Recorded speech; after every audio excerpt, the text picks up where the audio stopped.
Seja muito bem-vindo ao nosso canal de estudos bíblicos. Começamos hoje uma nova série sobre o Evangelho de João. Hoje estudaremos o primeiro capítulo deste Evangelho. Importante você ter em mãos a sua Bíblia, pois leremos algumas das passagens logo a seguir que usaremos como base no nosso estudo. E como sempre temos feito, é importante também orarmos a Deus para que Ele esteja conosco durante esse estudo. Eu convido você para fazer isso nesse momento. Bondoso Deus, nós te agradecemos a oportunidade de estudarmos a Tua Palavra. Queremos te pedir que Tu nos orientes no entendimento dela e que Tu nos ajudes a colocar em prática aquilo que viermos a aprender. Em nome de Jesus, amém. Vamos ler então, eu convido você para ler dois trechos do capítulo 1 do Evangelho de João. Primeiro, os 12 primeiros versículos, 1 a 12, e depois os versos 29 a 34. A palavra de Deus nos diz o seguinte: no princípio era o Verbo, e o Verbo estava com Deus, e o Verbo era Deus. Ele estava no princípio com Deus, todas as coisas foram feitas por ele, e sem ele nada do que foi feito se fez. A vida estava nele, e a vida era a luz dos homens. A luz resplandece nas trevas, e as trevas não prevaleceram contra ela. Houve um homem enviado por Deus, e o nome dele era João. Este veio como testemunha para testificar a respeito da luz, para que todos viessem a crer por meio dele. Ele não era luz, mas veio para dar testemunho da luz, a verdadeira luz que, vinda ao mundo, ilumina toda a humanidade. O Verbo estava no mundo, o mundo foi feito por meio dele, mas o mundo não o conheceu. Veio para o que era seu e os seus não o receberam, mas a todos quantos o receberam, deu-lhes o poder de serem feitos filhos de Deus, a saber, aos que creem em seu nome. E aí, logo a seguir, no verso 29, melhor dizendo, 29 a 34, nós lemos o seguinte: no dia seguinte, vendo que Jesus vinha em sua direção, João disse: eis o Cordeiro de Deus que tira o pecado do mundo. Este é aquele a respeito de quem eu falava, quando disse: depois de mim vem um homem que é mais importante do que eu, porque já existia antes de mim. Eu mesmo não o conhecia, mas vim batizando com água, a fim de que ele fosse manifestado a Israel. E João testemunhou dizendo: vi o Espírito descer do céu como pomba e pousar sobre ele. Eu não o conhecia. Aquele, porém, que me enviou a batizar com água, me disse: aquele sobre quem você vir descer e pousar o Espírito, esse é o que batiza com o Espírito Santo. Pois eu mesmo vi e dou testemunho de que ele é o Filho de Deus. O apóstolo João deve ter escrito seu evangelho entre os anos 65 a 95 da era cristã. Ele não se identificou como autor do evangelho, mas há evidências de que ele foi o escritor. Segundo comentaristas, cada um dos evangelhos reflete algo da personalidade do seu autor, mas em nenhum deles há uma individualidade tão marcante quanto aquela encontrada no Evangelho de João. Este evangelho foi o quarto escrito depois de Mateus, Marcos e Lucas. Esses três são chamados como evangelhos sinóticos. Não está claro se João teve ou não acesso a esses três evangelhos, os sinóticos, pois ele não citou nada sobre eles, talvez porque escolheu fazer o seu relato sobre o ministério de Jesus usando material diferente desses três. E o objetivo dele talvez deve ter sido procurar complementar aquilo que os outros três já haviam escrito. Diferente dos evangelhos sinóticos, João enfatiza bastante a divindade de Jesus. Enquanto os evangelhos sinóticos apresentam Jesus como Deus e enfatizam o fato dele ser uma figura histórica, João enfatiza o fato da divindade de Jesus. Essa ênfase aparece logo no início do evangelho, quando o autor diz que no princípio era o Verbo estava com Deus e o Verbo era Deus. A ênfase da divindade segue sendo destacada até o final do livro, quando Tomé confessa Jesus como Senhor meu Deus, Senhor Deus meu. Quando se compara o Evangelho de João com os evangelhos sinóticos, pode-se dizer que os sinóticos descrevem Jesus da terra para cima, enquanto João descreve Jesus de cima, do céu, para a terra.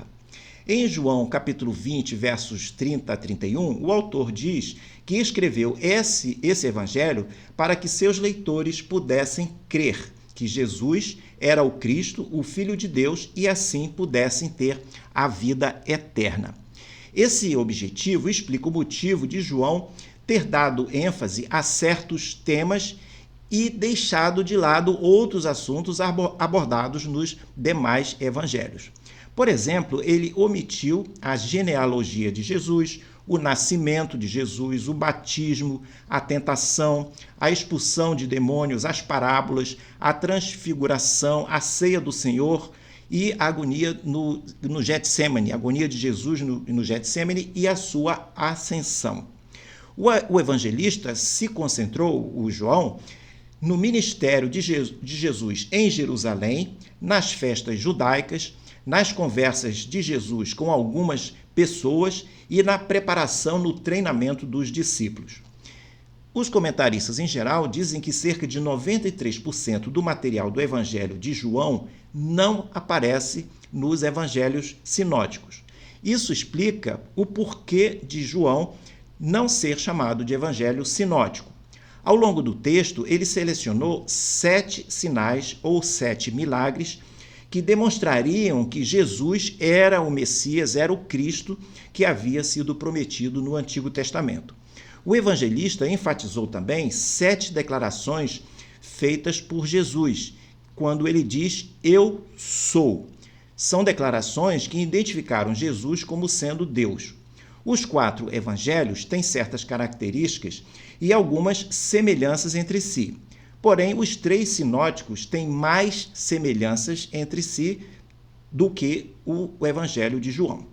Todos os 4 evangelhos têm um viés e um contexto judaico. No entanto, o Evangelho de João é mais teológico e cosmopolita, sendo menos judeu, se é que nós podemos dizer assim, menos judeu do que os demais evangelhos. João explicou os costumes judaicos, traduziu nomes judaicos e localizou locais judaicos. Isso sugere que ele estava escrevendo primariamente para os gentios. No próximo quadro, vemos algo sobre a mensagem principal do Evangelho de João. Há quem diga que o Evangelho de João é mais profundo do que os evangelhos sinóticos. Ele parece ser um evangelho mais difícil de ser usado como base para pregar ou para ensinar. Por outro lado, João é o evangelho mais fácil de ser entendido pelo leitor, pois ele é simples, profundo e esclarece algumas coisas que os sinóticos deixam como mistérios. Os evangelhos sinóticos, aqueles 3, Mateus, Marcos e Lucas, deixam alguns mistérios que João vai explicar. Por exemplo, Mateus apresenta Jesus como rei, mas não articula a razão da grande autoridade de Jesus. Mas João explica. Marcos apresenta Jesus como servo, mas isso não explica sua profundidade de relacionamento e envolvimento com Deus. Mas João explica. Lucas apresenta Jesus como o homem perfeito, mas isso não explica sua singularidade em relação ao resto da humanidade. Mas João explica. João mostra Jesus como alguém que revela Deus à humanidade. O ser humano, em geral, tende a imaginar como Deus é. As pessoas têm buscado constantemente representar Deus de alguma forma, não é verdade? Ideias sobre Deus que não vêm de revelação divina geralmente são erradas ou até mesmo idólatras, pois criam uma falsa imagem, uma falsa visão de Deus. Normalmente, os seres humanos que têm essas revelações que não são divinas acabam imaginando Deus como sendo uma imensa versão de si mesmos, uma projeção de suas próprias personalidades, da personalidade humana, mas só que em proporções cósmicas, em proporções muito maiores. João nos ajuda a resolver isso quando nos apresenta Jesus como o Filho de Deus, pois ele queria que seus leitores vissem Deus quando olhassem Jesus. Ao lermos o Evangelho de João, podemos aprender muitas coisas sobre Deus a partir de Jesus. Como veremos a seguir, logo nos primeiros versículos encontramos revelações sobre Deus. Ao longo do livro, o autor segue nos dando mais respostas e indicações extraídos dos vários episódios do ministério de Jesus. No próximo quadro, vemos um pouco sobre o Evangelho de João, nos apontando que Deus é graça e verdade. João nos diz que Jesus manifestou a glória de Deus revelando essas duas coisas. Lá no capítulo 1, no verso 14, nós vemos isso. Ele fala da graça de Deus e sobre a verdade. Ele diz lá, e o verbo se fez carne e habitou entre nós. Cheio de quê? De graça e de verdade. E vimos a sua glória, glória como do unigênito Pai. Tudo o que Jesus revelou sobre Deus, narrado nesse Evangelho de João, está contido nessas duas palavras, graça e verdade. Mas como podemos ver isso? O Evangelho de João apresenta Deus como uma pessoa repleta de graça. Graça significa dar a alguém algo que a pessoa não merece. Por exemplo, a salvação de Deus é pela graça.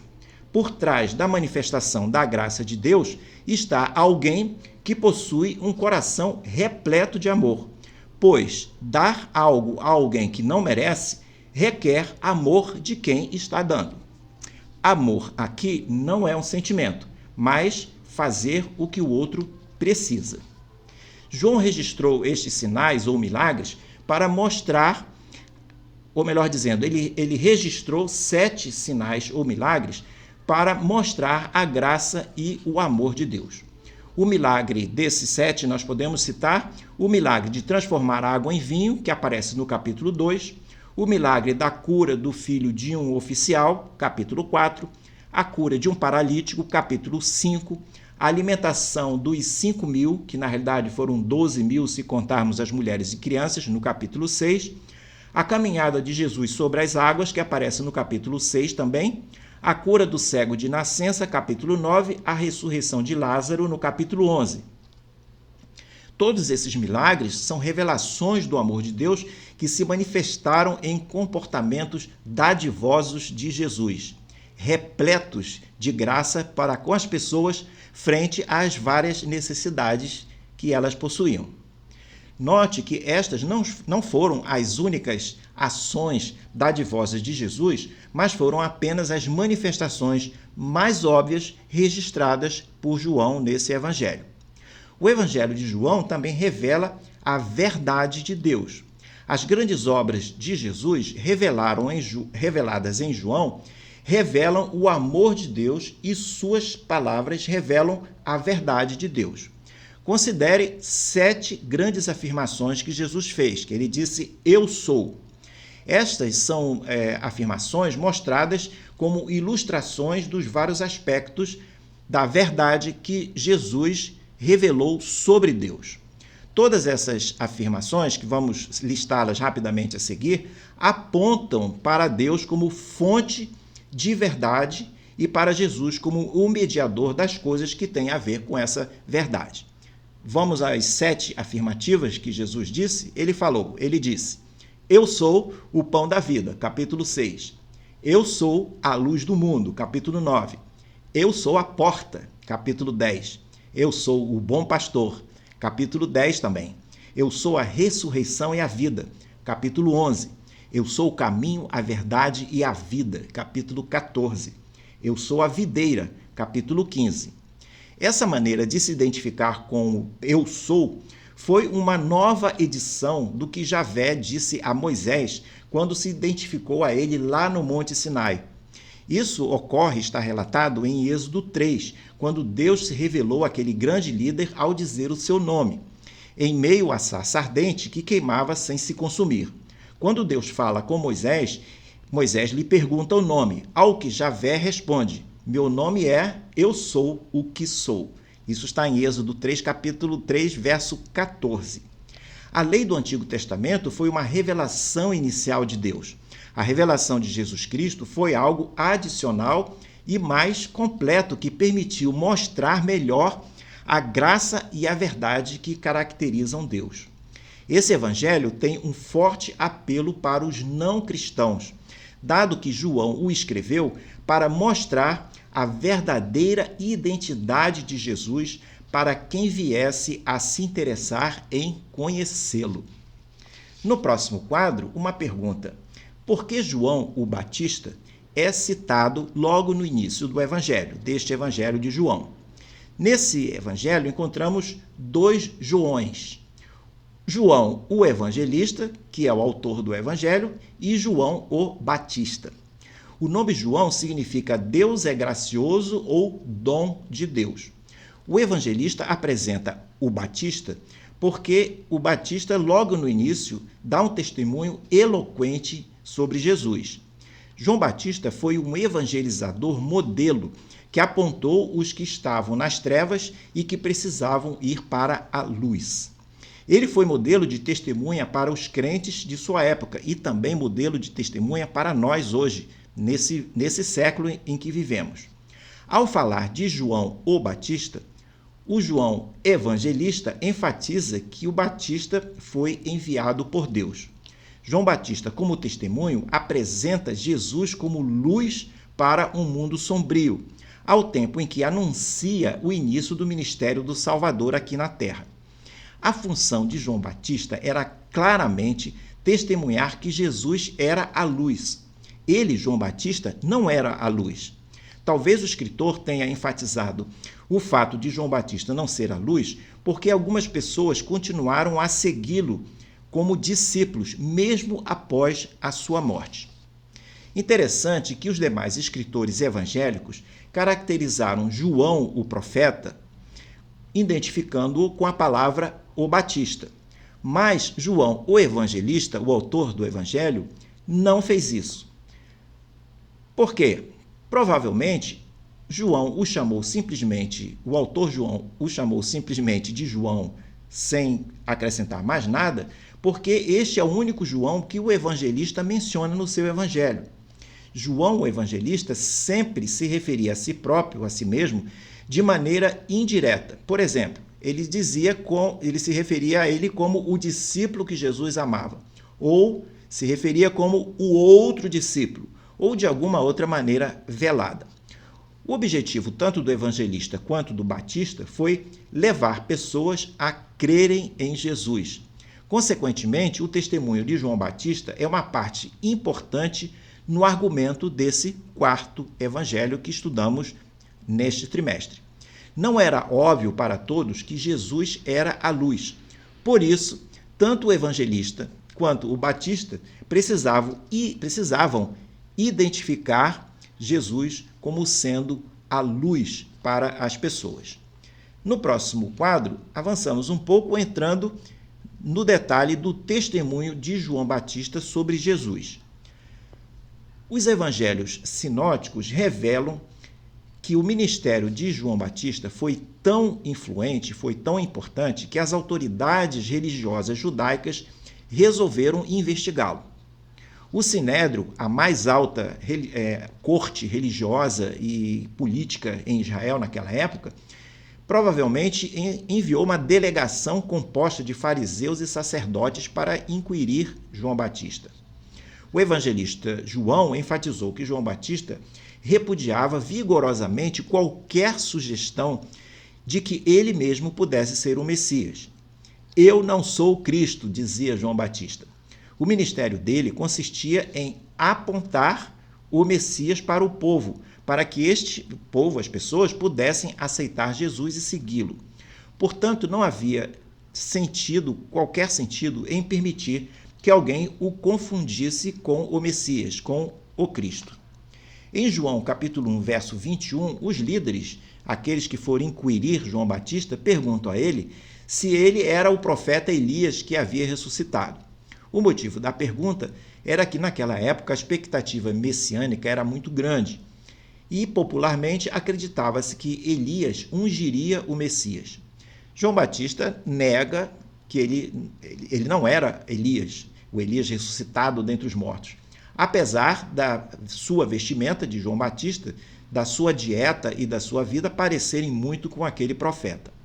Em resposta à pergunta dos líderes sobre quem ele era, João Batista afirma ser uma voz que clamava no deserto. O que ele estava fazendo era preparar o caminho para a vinda do Senhor.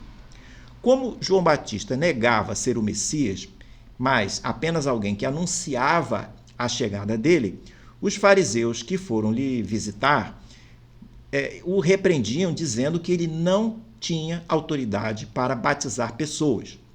João Batista responde em João, no capítulo 1, versos 26 e 27, afirmando que sua autoridade para batizar era proveniente de uma outra autoridade e que essa autoridade já estava circulando entre o povo, ainda desconhecida, mas que em breve essa autoridade seria conhecida. Os judeus, na época, praticavam o batismo para purificação ritual. Nesses casos, os candidatos ao batismo entravam em um tanque e batizavam-se a si próprios. Era batismo por imersão. O fato dos batismos da época terem sido por imersão é confirmado porque até hoje pode-se ver ruínas arqueológicas em Israel e também em outros lugares contendo tanques batismais. Os líderes judeus daquele tempo não se consideravam necessitados de qualquer arrependimento, pois se achavam muito justos. Para eles, arrepender-se era coisa para os gentios, se eles pretendessem se converter ao judaísmo. No caso de algum gentio se converter, os homens da família teriam que ser submetidos à circuncisão e os membros da família como um todo, tanto homens quanto mulheres, teriam que ser batizados por imersão. No próximo e último quadro, chegamos à nossa conclusão. E aqui nós vemos 5 pontos para fechar o nosso estudo de hoje. O primeiro ponto dessa conclusão é que falamos sobre algumas reações ao testemunho de João Batista. Em João, no capítulo 1, verso 37, é interessante porque vemos 2 dos discípulos de João Batista se interessando em seguir Jesus quando ouviram o testemunho de João Batista sobre ele, sobre o Messias. Jesus, porém, não os chamou naquele momento para segui-lo na qualidade de discípulos. Fez isso depois. Interessante que esses 2 discípulos, eles não estavam abandonando João Batista, mas simplesmente estavam seguindo instruções dele quanto a seguir Jesus para poder aprender com o Mestre. Em João capítulo 1, no verso 38, Jesus pergunta a esses 2 homens por que estavam andando atrás dele, o que eles queriam com o Mestre e o que eles estavam buscando. Essas perguntas deram a eles, para esses 2, a oportunidade de expressarem o desejo de se tornarem discípulos de Jesus, o que leva o Mestre a convidá-los a ir onde ele estava hospedado. É possível que um desses homens tenha sido o evangelista João. Se foi ele mesmo, certamente aquele dia em que encontrou Jesus pela primeira vez, nunca mais seria esquecido. Segundo ponto da nossa conclusão, João Batista proclamava corajosamente a verdade do Evangelho. Ele agia com humildade, mas ao mesmo tempo era marcado pela coragem, pela ousadia. Suas mensagens não eram feitas para agradar ao público. Ele falava contra o pecado das pessoas simples, dos cobradores de impostos, dos soldados e mesmo do próprio rei Herodes.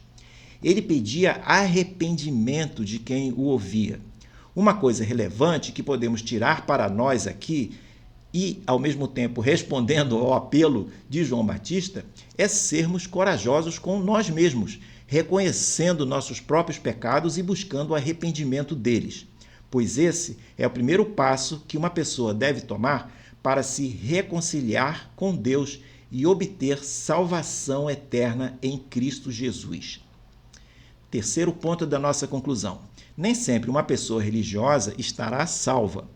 João Batista pregava que uma pessoa, mesmo devotamente religiosa, precisava de arrependimento e perdão de seus pecados. Algumas das palavras mais fortes de João Batista foram dirigidas àqueles que achavam que já estavam no reino de Deus, porque eram descendentes de Abraão, porque seguiam a tradição judaica, por qualquer outro motivo. João Batista e também Jesus vão dizer que ser religioso não leva ninguém para o céu. Vou repetir. Ser religioso não leva ninguém para o céu. Sentir-se religioso e merecedor da salvação é exatamente o que Satanás quer para cada pessoa, porque isso afasta a pessoa do caminho de salvação, que é Jesus. A salvação ocorre quando a pessoa se arrepende de seus pecados e aceita Jesus como Salvador, como o Cordeiro de Deus que tira o pecado do mundo. Quarta conclusão, ou quarto ponto da nossa conclusão. João Batista nos ensina sobre testemunhar. Mais do que alguém que batizava, o Evangelho de João fala de João Batista como alguém que testemunhava e anunciava a salvação através de Jesus. João Batista sempre exaltava o Messias, mantendo os holofotes sobre Jesus, evitando chamar a atenção sobre si próprio. Quarto e último ponto da nossa conclusão. João Batista foi um exemplo de pessoa de fé. A fé bíblica crê no que Deus promete e não necessariamente no que vemos. A fé vive no presente, à luz do futuro que Deus nos aponta. João Batista pregava sobre uma pessoa que viria, mas que já estava presente naqueles dias, mesmo não sendo ainda identificada. Essa pessoa é reconhecida como Jesus de Nazaré, o Messias de Deus, o Cristo. Ele esteve presente naqueles dias e continua presente até hoje na vida de quem o aceita pela fé como Salvador e como Senhor. Ficamos hoje por aqui, espero que você tenha apreciado esse estudo. Lembre de comentar sobre ele com seus amigos, mandar o link para que eles também possam participar desse encontro, desse estudo da Palavra de Deus. No próximo quadro, você poderá ver um panorama de todos os estudos que planejamos para esse trimestre sobre o Evangelho de João. Deixo com você um grande abraço e espero vê-lo em uma próxima oportunidade. Até lá!